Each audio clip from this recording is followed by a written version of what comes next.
이러니까 돈이 없지.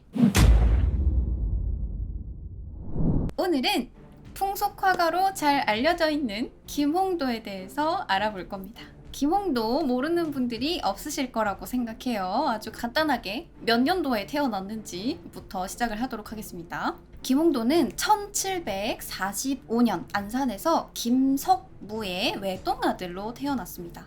이 집안이 원래 대대로 무관을 지는 집안이었는데 2대째 관직에 나아가지를 못하고 있었어요.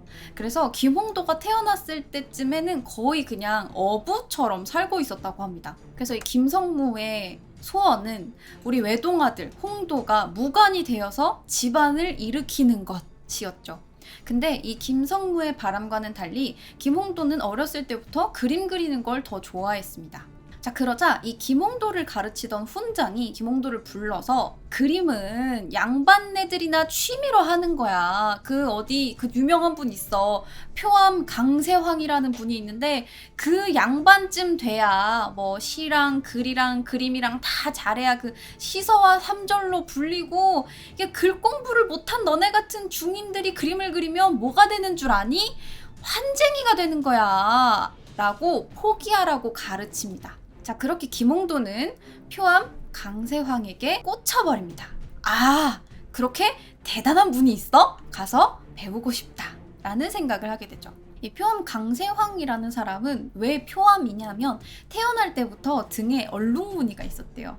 근데 이 등에 있는 무늬가 표범이랑 비슷하다라고 해서 표암이라는 호가 붙었습니다. 이 사람도 원래는 집안이 대대로 명문가였는데 이인좌의 난 때 맏형이 누명을 쓰고 체포된 이후에는 역적 집안이 돼서 이제 그냥 더 이상 관직에 나아갈 수가 없게 된 거예요. 그러다 보니까 강세황도 과거를 그냥 포기하고 집에서 글씨 쓰고 그림 그리면서 세월을 보내고 있었던 거고, 그런 강세황에게 김홍도가 찾아오게 됩니다. 근데 그냥 찾아온 게 아니야. 아버지, 강세황님 만나러 갑시다! 이렇게 해서 간 게 아니고 몇 날 며칠을 울고불고 매달립니다. 진짜 한 번만 가게 해달라고. 그래서 매달리다가 어느 정도였냐면 표암이라는 사람까지 그림 그리는 일이 천하다고 이야기하면 나는 진짜 아버지 2번 다시 그림 안 그릴게요 라고 맹세하고 아버지를 설득을 해서 찾아온 거예요. 김홍도는 강세황을 만나서 정말 꼭 그림을 그려보고 싶다, 나는 정말 그림을 배우고 싶다 라고 어필을 했고, 강세황은 그림을 하나 딱 주면서 이걸 그려봐라 라고 이야기를 합니다. 그래서 김홍도가 그 자리에서 슥슥슥슥 그려요. 그러니까 이걸 딱 보고 너 내 제자가 되라 이렇게 해가지고 바로 제자가 됩니다. 재능이 엄청났는지 강세황은 김홍도를 엄청나게 아꼈고, 이 김홍도를 위해서 유일한 생애 기록인 단원기를 펴냅니다. 그래서 이때 기록을 보면 김홍도가 진짜 어렸을 때 단원기에 따르면 전리를 갈 때부터 그림을 가르쳤다라고 기록이 되어 있어요. 그리고 이 김홍도의 재능에 대해서는 그림 그리는 사람은 대체로 천과 종이에 그려진 것을 보고 배우고 익혀서 공력을 쌓아야 비로소 비슷하게 할 수 있는데, 단원은 독창적으로 스스로 알아내어 교묘하게 자연의 조화를 빼앗을 수 있는 데까지 이르렀으니 이는 천부적인 소질이 보통 사람보다 훨씬 뛰어나지 않고서는 될 수 없는 일이다 라고 이야기했습니다. 이렇게 시서와 삼절로 유명한 강세황의 가르침을 받아서 성장한 김홍도는 이후 당대 이름을 날린 화가이자 조선 후기의 대표적인 화가인 심사정에게도 그림을 배우고, 우리가 했었죠. 최부이라는 사람이랑 허필 등과 함께 교류하면서 그림 실력을 갈고 닦았고, 균화 아집도라는 합작품을 어려서 그리기도 했습니다. 19살 때 균화 아집도를 그렸는데, 그러니까 이때부터 이미 엄청난 분들이랑 콜라보레이션을 한 거죠. 그리고 20살 무렵에는 정원이 20-30명밖에 되지 않는다는 그 들어가기 어렵다는 도화서에 떡하니 붙습니다. 이 도화서는 어떤 곳이냐면 조선시대에 그림 그리는 일을 담당하는 관청이었는데, 사실 그냥 그림을 그린다라고 짧게 이야기하기에는 무리가 있는 게 왕실에서 필요한 모든 그림을 다 그려요. 어진을 그리는 건 기본이고 행사하면 그 행사를 그려서 기록하는 것도 너무나 당연하고 의복 있죠. 의복 디자인도 해야 되고요. 가마에 들어가는 그림 디자인도 해야 되고요. 병풍 있죠. 1월 오봉도 같은 그런 그림도 다 병풍도 그려야 되고 지방 풍속화를 그려서 와야 되는 기타 등등 궁에서 필요한 모든 그림을 담당하던 곳이 바로 도하서였습니다. 그러니까 국가 디자이너인 거지. 진짜로 공무원 디자이너. 그리고 여기에 들어가서 1765년 평생의 지원자가 될 사람을 만나게 되는데 바로 영조의 망팔 행사에서 만나게 됩니다. 망팔이라는 건 80살까지 살기를 바란다라는 장수의 의미를 담은 말인데 80까지 살기를 바란다니까 한 79살 때이지 않을까라고 생각하지만 사실 71살이 망팔입니다. 무사히 70살을 넘겼으니까 이제 71살 시작인 거야. 그러니까 이제 시작해서 80까지 무사히 잘 살기를 바란다 라는 의미니까 영조한텐 당연히 중요한 행사였고 당시 세손이었던 정조의 입장에서도 세손으로 책봉된 지 3년밖에 되지 않았던 거예요. 근데 이때 죄인의 아들은 왕이 될 수 없다라면서 엄청나게 반발하는 사람들이 많았던 때였던 거예요. 그래서 이 망팔 행사를 정조가 5번이나 간곡하게 요청해서 열렸던 행사였던 만큼 정조한테도 되게 중요한 행사였단 말이에요. 그렇게 영조의 망팔 연회가 1765년에 열렸고 김상복의 수작도기를 보면 성상의 춘추 72세가 된 해 1765년 10월 11일 나라에 경사가 있으면 신하들이 병풍을 만들어 이날의 행사를 수시로 볼 수 있게 하는 것이 관례였기에 금의대장 이윤성과 상의하여 병풍을 만들어 나누어 가졌다. 그린이는 화원 김홍도이다 라고 적혀 있습니다. 그러니까 이때 김홍도는 병풍을 만들면서 평생의 지원자가 될 정조를 처음 만나게 된 거죠. 김홍도의 나이 21살, 정조의 나이 14살이었습니다. 그렇게 도화서에 들어간 지 약 5년 만에 김홍도는 도화서에서 최고의 실력자들이 모인 일방화원이 되었고 이후 1773년인 29살에는 정조의 어진과 왕세손이었던 정조의 예진을 그리는 어용화사가 됐는데 얼굴을 그리는 주관화사가 따로 있고 몸통을 그리는 동참화사가 따로 있어요. 근데 이때 김홍도는 몸통만 그리는 동참화사였지만 어쨌든 어용화사가 된 것 자체가 대단한 일이었던 거죠. 자, 그래서 이때의 공으로 종육품 관직을 받았고 3년 뒤인 1776년에는 영조의 뒤를 이어서 정조가 즉위하자 바로 엄명을 받아서 규장각도를 그립니다. 자, 그리고 1781년에는 정조의 어진을 그려서 벼슬을 받게 됩니다. 그러니까 당연히 김홍도는 유명해질 수밖에 없었고 병풍을 비롯한 각종 그림 의뢰가 쇄도합니다. 그래서 이때 김홍도가 뭐라고 말했냐면 그림을 구하는 자가 날마다 무리를 지으니 비단이 더미를 이루고 찾아오는 사람이 문을 가득 메워 잠자고 먹을 시간도 없을 지경이었다라고 적고 있습니다. 사실 김홍도 하면 생각나는 그림은 조금 소소하게 서민들을 그린 풍속화잖아요. 근데 김홍도는 모든 그림에 능했습니다. 스승 강세왕은 김홍도를 가르치면서 단원은 어릴 적부터 그림을 공부하여 못하는 것이 없었다. 인물, 산수, 신선, 불화, 꽃과 과일, 새와 벌레, 물고기와 개 등에 이르기까지 모두 정교하고 섬세해 옛사람과 비교할지라도 그와 대항할 사람이 거의 없었다 라고 적고 있고 특히 신선과 화조를 잘하여 그것만 가지고도 한 세대를 울리며 후대에까지 전하기에 충분했다라고 평가했습니다. 실제로 이 김홍도가 그린 군선도나 연불서승도 같은 걸 보면 불화나 신선도에 굉장히 능했다는 걸 알 수 있고 여러분들 학교 다닐 때 교과서에 나오는 그게 고양이랑 나비 나오는 화묘 농접도 있죠. 이것도 김홍도가 그린 거거든요. 그런 화묘 농접도나 개와 갈대가 함께 나오는 해탐 노화도를 보면 동물이나 식물도 진짜 기가 막히게 그리는 걸 볼 수 있습니다. 누군가에게 의뢰받았거나 선물했을 그림인 화묘 농접도 같은 건 고양이가 1흔을 의미해요. 70을 의미하고 나비는 80 노인을 의미합니다. 그리고 페랭이 꽃은 청춘, 바위는 불변을 상징해서 70살이 80살이 될 때까지 변치 말고 장수하세요 라는 의미를 갖고 있는 선물이고 개와 갈대는 갈대가 한자로 로거든요. 근데 임금이 과거급제자한테 나눠주는 고기 음식을 뜻하는 려와 중국 발음이 비슷하기도 하고 개의 껍질인 갑이 장원급제를 뜻한다라고 하여 개 2마리가 갈대꽃을 물고 있는 건 소과와 대과를 모두 합격하라는 뜻입니다.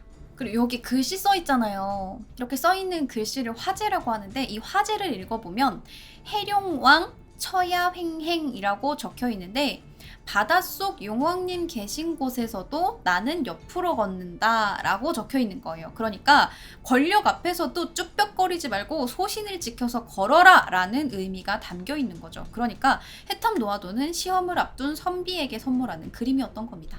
자, 그런데 이렇게 의뢰하는 사람도 엄청나게 많고 그림값도 막 비단이 쌓일 정도로 그림값을 비싸게 받고 팔았는데 기이하게도 김홍도는 가난하게 살았습니다.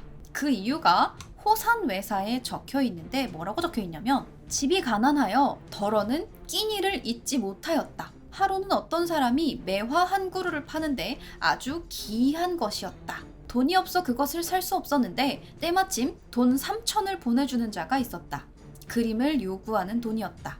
이에 그 중에서 2천을 떼어 매화를 사고 800으로 술 2어마를 사다가는 동인들을 모아 매화음을 마련하고 나머지 200으로 쌀과 뗄나무를 사니 하루의 계책도 못 되었다 라고 합니다. 그러니까 무슨 말이냐면 엄청 비싸고 엄청나게 예쁜 매화나무를 파는데 이게 너무 비싸니까 살 수가 없었던 거예요. 근데 마침 그림값으로 누가 3천냥을 주겠다는 거야. 그래서 얼씨구나 하고 3천냥을 받아서 2천냥 주고 매화나무를 산 거야. 그리고 800냥으로 매화나무를 보면서 마실 술을 산 거고 나머지 200냥 남는 걸로 겨우 쌀이랑 나무를 샀다는 이야기입니다.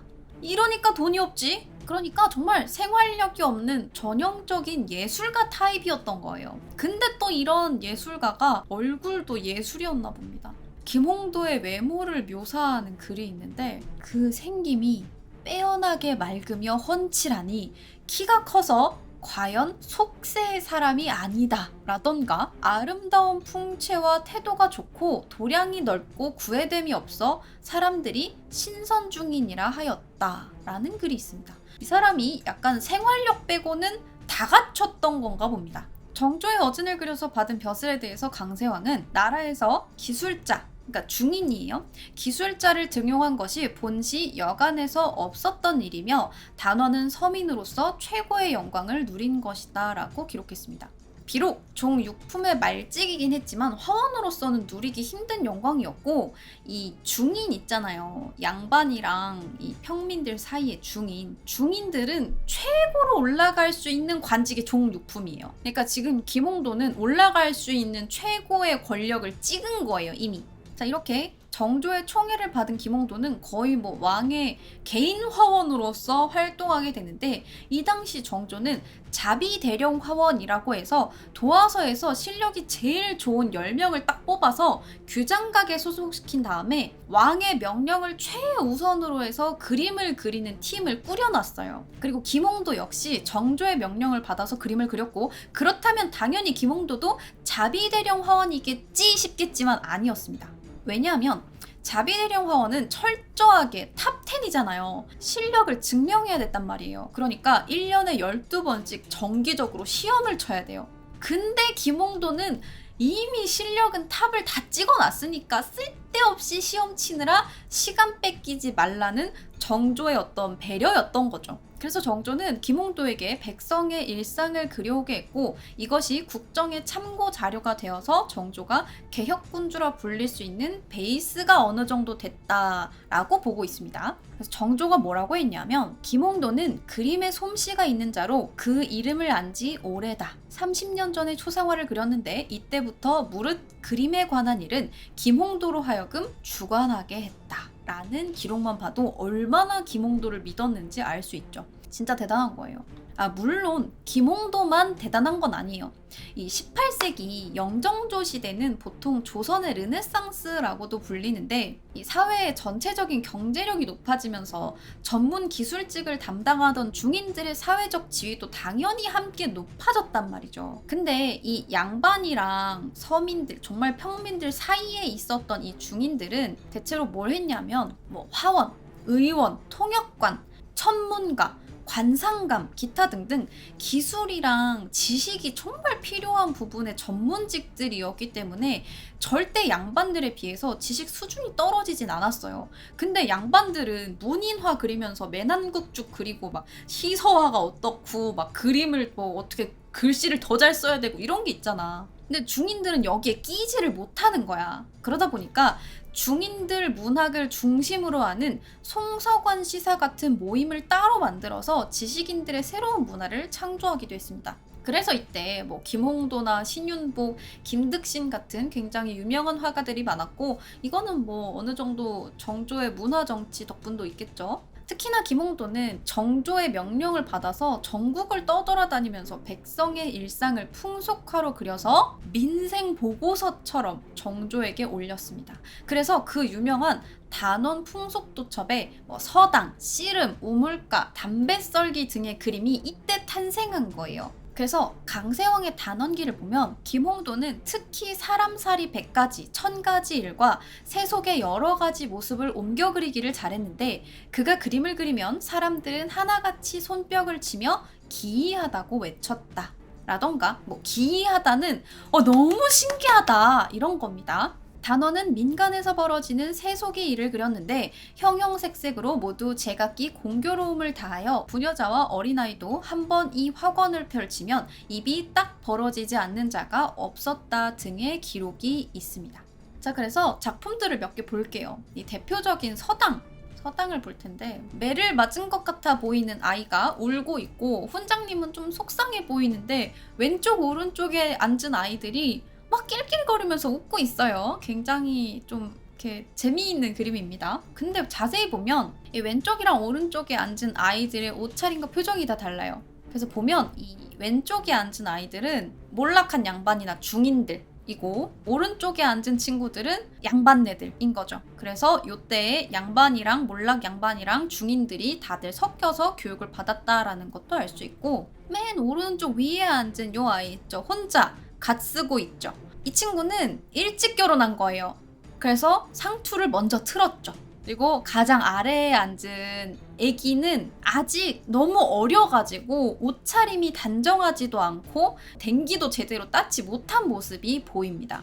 자, 근데 여기 맨 아래에 있는 여기 제일 어린 아이, 옆에 있는 아이가 있어요. 이 아이 표정을 자세히 보면 다른 친구들은 다 낄낄거리면서 웃고 있는데 이 아이 혼자 굳어 있어. 왜겠어? 자기가 다음으로 시험 봐야 되거든요. 다음 그림은 자리짜기라는 그림이에요. 이것도 본 적 있을 거예요. 자, 요게 자리짜기라는 그림입니다. 말 그대로 자리를 짜는 거예요.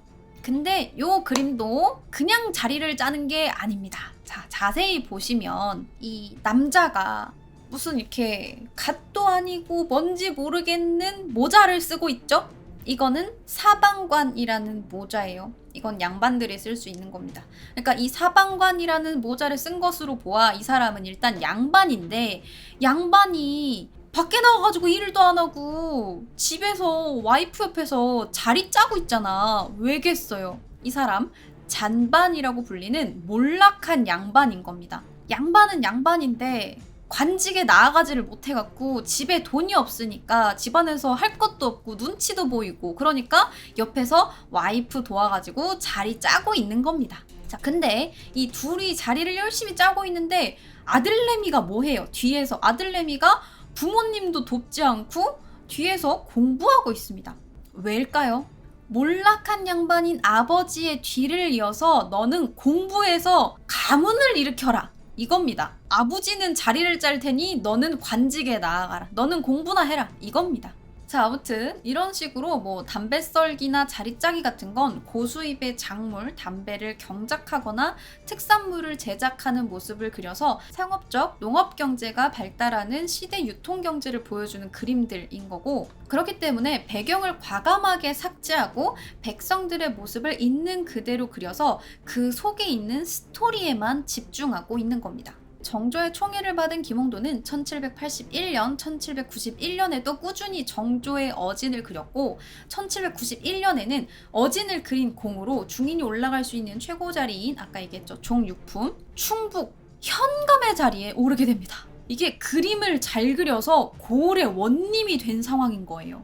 그 전까지 벼슬을 얻었던 건 뭐냐 하면 약간 다른 곳의 종육품 자리, 궁궐 내에서 일하는 건데 그냥 뭐 벼슬 자리를 얻은 거 이 정도였거든. 근데 이번에는 아예 현감 자리를 얻은 거예요. 근데 예술가한테 관직이 안 맞았던 거예요. 물론 당시가 가뭄이 심하게 들어서 힘든 때긴 했어요. 그래서 김홍도도 절에 가가지고 막 기우제도 지내고 불공도 드려요. 그래서 비도 오고 아들도 얻습니다. 아무튼 이렇게 김홍도가 현감이 된 지 3년 정도 됐을 때 정부에서 이제 감사가 나온 거예요. 아무리 김홍도라 해도 감사를 피해갈 순 없잖아요. 어디 충북 현감이 잘하고 있나 하고 왔는데 감사에 걸립니다. 뭘로 걸렸을까요? 일성록의 기록에 의하면 이렇습니다. 충북 현감 김홍도는 단연간 벼슬에 있으면서 하나도 잘한 행적이 없으며 관청의 우두머리 된 몸으로 중매나 하고 구실아치들에게 위압적으로 호령하였습니다. 사냥을 간다고 하면서 온 읍의 군역에 매인 장정을 징발하였습니다. 이같이 백성에게 포악한 무리는 중하게 다스려 벌 주어야 합니다. 천안제주로 현감까지 올랐으면 은혜를 알고 열심히 일했어야 하는데 김홍도는 동네 과부 중매나 일삼고 토끼 사냥을 간다고 병력을 동원했다 라고 적혀 있습니다. 꽤 의외죠? 근데 사실 그림값 받아서 매화나무 사고 술 사고 끼니 굶었던 부분 생각하면 이 현감 위치에서 갑자기 각성해서 마을을 잘 돌봤을 것 같지는 않아요. 근데 뇌물 받아서 재산 축적하고 뭐 그런 비리도 없었는데, 그리고 과부 중매한 건 나름 복지로 볼 수도 있잖아요. 그래서 이 부분에 있어서는 김홍도를 질투한 어떤 사람이 모함했다 이런 썰도 있는데 아무튼 기록은 그래요. 자, 이렇게 감사에 걸려서 의금부에 끌려가서 징계를 받을 수 있는 상황이 된 거죠. 그러니까 정조가 이 김홍도를 지키기 위해서 그냥 파직을 시켜버립니다. 그냥 파직시키면 그냥 없었던 일로 하자 하고 묻어버릴 수 있는 거예요. 그래서 의금부에 끌려가지 않도록 김홍도를 지켜준 겁니다. 그렇게 약 50세에 현감 자리에서 내려온 김홍도는 이제 자기가 그리고 싶은 그림들을 마음껏 그리면서 명작들을 남깁니다. 물론 풍속화도 명작이긴 하지만 대표적으로 병진년 화첩이라는 게 있어요. 이게 산수화와 풍속도를 모아놓은 화첩인데 특히나 이 단양의 자연과 백성의 삶을 그린 단양 8경 중 하나인 도담삼봉이 걸작으로 꼽히고, 이때 그린 건 아니겠지만 18세기 후반에 다른 사람들과 함께 그린 작품들도 유명한데 우리가 호랑이 하면 생각나는 송하맹호도와 상대적으로 덜 유명하지만 마찬가지로 명작인 죽하맹호도가 있습니다. 이 송하맹호도는 여러분들이 많이 보셨을 텐데 이 송하맹호도는 합작이에요. 누구랑 합작을 했냐? 스승 강세황과 합작을 한 작품입니다.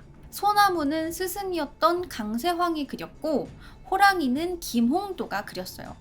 이 송하맹호도는 우리나라 극사실주의 그림으로 평가받으면서 아주 정교한 구성과 완벽한 구도로 유명한 작품입니다. 이 그림을 자세히 보면 호랑이를 그냥 그린 게 아니고 털을 한 올 한 올 진짜 심은 것처럼 수천 수만 번의 붓질을 해가지고 엄청 자세하게 표현을 해놨어요. 그리고 나무가 굉장히 굵직하게 상단으로 올라가고 있고 아래에는 호랑이의 올라간 등이 화면 정중앙에 배치되어 있고 호랑이의 머리는 아래로, 꼬리는 위로 올라가서 균형을 맞추고 있습니다. 왼쪽 옆에는 산흥이라는 김홍도의 자가 써 있고 오른쪽 위에는 표암화송이라는 강세황의 낙관이 써 있는데 사실 이 표암화송이라는 낙관 때문에 소나무를 누가 그렸는지 의견이 좀 분분하기는 해요. 이 소나무를 친구였던 고송 이인문이라는 사람이 그린 게 아니냐라는 썰이 있어요. 이 이인문이라는 사람이 소나무를 진짜 잘 그렸거든요. 왜냐하면 여기 그 표암이라는 글씨랑 화송이라는 글씨가 조금 글씨체가 달라요. 그래서 화송이 먼저 써 있었는데 나중에 표암이 붙여진 게 아니냐, 뭐 약간 이런 썰들이 많아. 근데 어쨌든 이 강세황이 소나무를 그렸다라는 게 정설입니다. 그리고 상대적으로 덜 유명한 주카맹오도가 있어요. 이 주카맹오도는 임희지와 김홍도가 그렸는데 이번 작품도 상당한 디테일이 보입니다. 주카맹오도와는 반대로 머리를 두고 있는데 살짝 측면으로 튼 얼굴이 특징이에요. 그리고 이 주카맹오도 우측 상단에는 문인 황기천의 감상평이 적혀 있습니다. 여기에 깨알같이 적혀 있는 게 감상평이에요. 뭐라고 적혀 있냐면 세상 사람들은 간혹 호랑이를 그릴 때 개 비슷하게 될까 걱정한다. 이 그림은 도리어 진짜 호랑이가 자괴감을 갖게 한다 라는 글귀입니다. 진짜 호랑이가 이 그림을 보고 아, 내가 얘보다 못생겼구나 하면서 자괴감을 갖는다는 거예요. 이 조선 3대 호랑이에 이 두 작품 모두 들어갈 정도로 김홍도의 섬세함이 드러나는 작품들이에요. 송화맹오도 주카맹오도 전부 호랑이는 김홍도가 그렸으니까요. 자, 그리고 마지막으로 사망하기 전에 남긴 추성부도라는 작품이 상당히 유명한데 송나라 문인인 구양수의 시인 추성부를 그림으로 옮긴 작품입니다. 근데 이게 어떤 내용이냐면 주인공이 밤에 책을 읽고 있다가 서남 쪽에서 오는 소리를 들었는데 이것이 바람 소리인가, 낙엽 구르는 소리인가, 물결이 일고 파도 치는 소리인가 알 수 없어 동자를 불러 물었다. 이게 무슨 소리냐? 네가 좀 나가봐라. 하니 동자는 달과 별이 밝게 빛나고 하늘엔 은하수가 걸려 있으며 사방에는 인적이 없는데 그 소리는 나무 사이에서 나고 있습니다. 라고 답합니다. 그러자 주인공은 아, 슬프다. 이것은 가을의 소리구나. 라고 했다는 이야기를 그림으로 옮긴 작품이 바로 추성부도입니다. 자, 굉장히 쓸쓸해 보이는데 이게 나름의 당시 김홍도의 상황에 이입이 돼서 그런 게 아닐까 싶기도 해요. 왜냐하면 1800년 6월에 정조가 승하한 뒤에 김홍도는 더 이상 지원해줄 사람이 없었고 순조 4년에 처음으로 그동안 한 번도 본 적 없었던 자비대령 화원 시험을 쳤던 겁니다. 그동안은 그냥 그림하면 김홍도 하면서 당연히 정조가 밀어줬는데 이제는 그럴 사람이 없으니까 시험을 쳐야 되는 거예요. 그리고 그동안 모은 돈도 없죠. 삶은 점점점 쪼들립니다. 그리고 김홍도도 이때쯤 전염병에 걸려요. 딸도 과부였는데 딸도 병에 걸려요. 그리고 아들이 있었다 그랬잖아. 너무 돈이 없으니까 이 아들의 서당 갈 학비를 줘야 되는데 학비도 못 내는 거야. 그러니까 정말 이때 김홍도의 상황은 너무너무 안 좋았어요. 그래서 김홍도가 1805년 12월 9일에 아들에게 마지막 편지를 남깁니다. 나의 병세는 어머니께 보내는 편지에 이미 다 말하였으므로 다시 말할 필요가 없을 뿐이다. 너의 선생님께 월사금을 보낼 수 없어 탄식한다. 정신이 어지러워 더 쓰지 않는다. 라고 썼습니다. 그리고 진짜 이 편지를 보면 끝에 정신이 어지러워 더 쓰지 않는다라는 말이 진짜 정신이 어지러운지 글씨가 막 흐트러져 있어. 그리고 김홍도에 대한 마지막 공식 기록은 1805년 12월 30일 날 전라도 관찰사 심상규라는 사람이 한양에 있는 벗 서용보에게 보낸 편지에서 볼 수 있습니다. 화사 김홍도가 굶주리고 병들어 먹을 것을 구하기 위해 전주에 왔습니다. 이 사람은 이 시대의 재주가 훌륭한 사람인데 그 곤궁함이 이와 같습니다. 우리나라는 인재가 살기에 적합하지 않은 것 같습니다. 그리고 이 기록을 마지막으로 아무것도 남아있지 않은 것으로 보아 1806년쯤에 사망한 것으로 추정이 됩니다. 왜냐하면 죽었다는 기록조차도 없어요. 그러니까 뭐 죽었다, 뭐 병들었다, 어쨌다 이런 공식 기록도 아예 없고 그러니까 진짜 편지에서나 겨우겨우 볼 수 있는 거예요. 엄청난 재능을 가졌던 화원의 마지막 치고는 너무나 쓸쓸한 죽음이죠. 그래서 오늘은 여러분들이 너무나 풍속 화가로만 알려져 있었던 김홍도의 또 다른 면들을 이야기를 해봤는데 재밌었나요? 재미있으셨으면 지금부터 광고하러 갑니다. 자, 오늘 소개해드릴 노트북 파우치입니다. 태블릿도 넣을 수 있고요. 노트북도 넣을 수 있는 파우치인데 이거는 11인치. 이 김홍도의 송하맹호도에 나온 호랑이를 자수로 넣은 거예요. 김홍도는 한 올 한 올이었는데 여기는 한 땀 한 땀이에요. 아까 그 호랑이 봤죠? 그래서 여기는 그 김홍도의 사능이 적혀 있고요. 옆에 이 술은 별도 구매입니다. 아무튼 술과 함께 이 호랑이 이렇게 있는 요게 11인치 파우치고요. 그리고 요게 13인치 파우치예요. 차이가 좀 있죠? 요게 13인치 파우치인데 전부 다 이 파우치에 꽉 차게 호랑이가 들어있어서 예쁜 걸 크게 보면 더 좋은 거 아닌가? 아무튼 좋은 걸 크게 볼 수 있습니다. 이게 원래 오리지널 그 김홍도가 그린 송하맹호도의 호랑이인데 색깔을 바꿀 수도 있어요. 짠!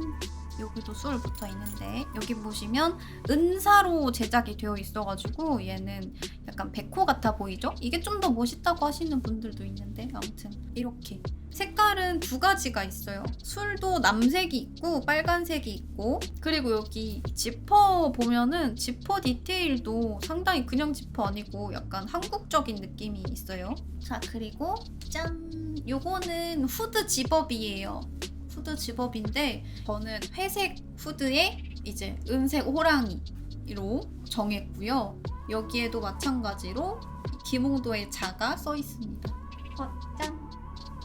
봄 내려온다. 보여요? 후드가 까만색도 있고 회색도 있고 뒤에 있는 호랑이 그림도 호랑이 자수도 색깔별로 있습니다. 그리고 짠! 이건 그냥 티.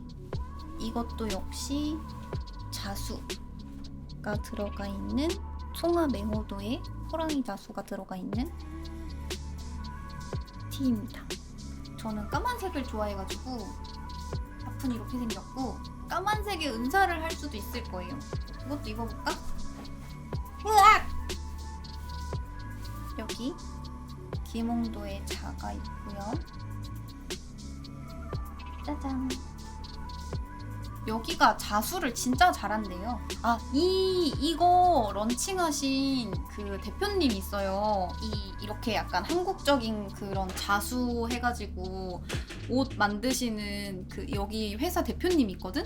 근데 이 대표님 아버지가 자수 명인이시래. 그래서 아버지는 자수 명인이시고 그 아드님이 이렇게 자수해가지고 옷 만드는 대표님인 거지. 그래서 약간 자수 퀄리티가 다르다고 하더라고요. 김홍도의 송하맹호도 호랑이를 간직하고 싶으신 분들은 구매처 어바웃 앤브로에서 문의하시기 바랍니다.